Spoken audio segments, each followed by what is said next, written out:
10 मुहर्रम का रोज़ा रखना मसनून है, साथ 11 का या 9 का शामिल कर लिया जाए। हुजूर जब तशरीफ़ लाए मदीनातुल मुनव्वरा में तो हुजूर ने देखा कि यहूद रोज़ा रखते थे, तो पूछा तुम रोज़ा क्यों रखते हो?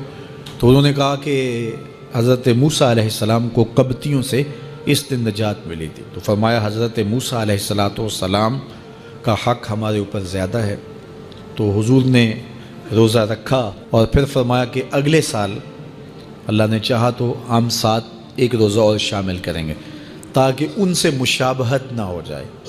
अददी मुशाबहत से भी बचने के लिए हुजूर ने कहा कि हम 2 रखेंगे। तो रोज़ा अगर आशूरे का रखना चाहें तो उसके लिए सुन्नत यह है कि 7 या 9 का शामिल करें या 11 का शामिल करें।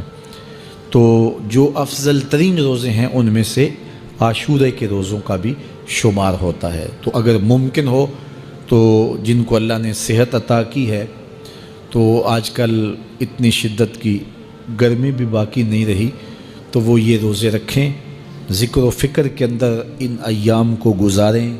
अपने वालिदैन की कब्रों पर, अइज़्ज़ो अक़रबा की कब्रों पर हर जुमे को जाना चाहिए। उसके अलावा भी जब मौका मिले, ये रिवाज जो पैदा हो गया है कि 9 मुहर्रम को या 10 मुहर्रम को मिट्टी डालने के लिए वहाँ कब्रिस्तान में जाया जाता है, ये 8, 10, 15 साल से शुरू हुआ है, जबकि इसकी कोई असल नहीं है।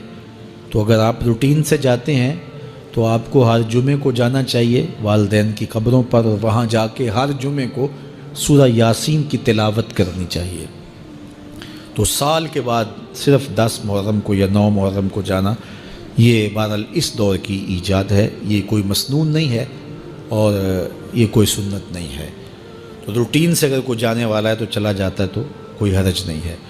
तो बाकी ये बड़े अशरफ अय्याम हैं, बाबरकत अय्याम हैं, और इनको बहुत सारी निस्बतें हासिल हैं। हज़रत इमाम हुसैन रज़ियल्लाहु ताला अन्हु की शहादत के साथ यौम आशूर को निस्बत हासिल है, और इसके अलावा भी बहुत सारे आली मर्तबत जो है वो हस्तियों के विसाल का दिन भी है, और बहुत सारे वाक़यात इस दिन जो है वो रूह पज़ीर हुए हैं। तो ये इस लिहाज से बहुत ही बाबरकत और जो है वो मुबारक यौम है। तो इस दिन को ज़िक्र व फ़िक्र में, इबादत में बसर कीजिएगा, और अपनी ज़िंदगी की एक एक साथ को अल्लाह और उसके रसूल के नाम पर लगा देने के जज्बों से सरशार हो के ज़िंदगी गुजारिएगा। हज़रत इमाम पाक उन्होंने अपनी ज़िंदगी दीन के लिए कुर्बान कर दी। तो ये 10 मुहर्रम हमें सबक देता है, और हम उस दिन अहद करते हैं अगर उन्होंने अपने बच्चे भी कुर्बान कर दिए और अपनी औलादें भी भूख और प्यास में कुर्बान कर दी, तो आका करीम ने फरमाया, लोगों मैं तुम्हारे अंदर वो चीज़ें छोड़ी हैं, अगर तुम उनको मजबूती से पकड़ लो तुम कभी भी गुमराह नहीं होगे। जिस तरह पिछली उम्मतें अंबिया अलैहिमुस्सलाम के चले जाने के बाद दोबारा गुमराही में पलट गई, गुमराही की तरफ चली गई, तो ऐसा नहीं कि तुम भी गुमराही की तरफ चले जाओ।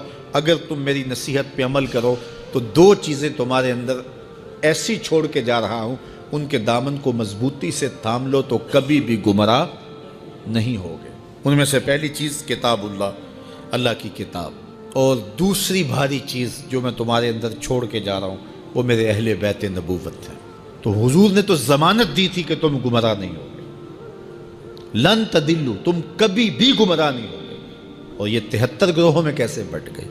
तो हुजूर ने शर्त लगाई थी कि अगर तुम इन 2 चीज़ों को थामे रखोगे तो कभी भी गुमराह नहीं होगे, एक अल्लाह की किताब और एक मेरे अहले बैत को। गुमराही कैसे हुई? किसी ने किताब को छोड़ दिया, किसी ने अहले बैत नबूवत को छोड़ दिया। गुमराही तब हुई, किसी ने किताब की बात तो की लेकिन अहले बैत का बुग़्ज़ सीनों में पलता रहा, और किसी ने अहले बैत के नाम की दुहाई तो दी लेकिन किताब के पारे भी पूरे ना माने। तुम्हें मुबारक हो, तुम्हारे एक हाथ में कुरान है, एक हाथ में अहले बैत नबूवत का दामन। तो जिसने किताबुल्लाह को छोड़ा वो भी गुमराह हो गया, और जिसने अहले बैत के दामन को छोड़ा वो भी गुमराह हो गया, और जिसने दोनों के दामन को पकड़ लिया तो वो कामयाब हुआ, बामुराद हुआ और हिदायत पे गामज़न।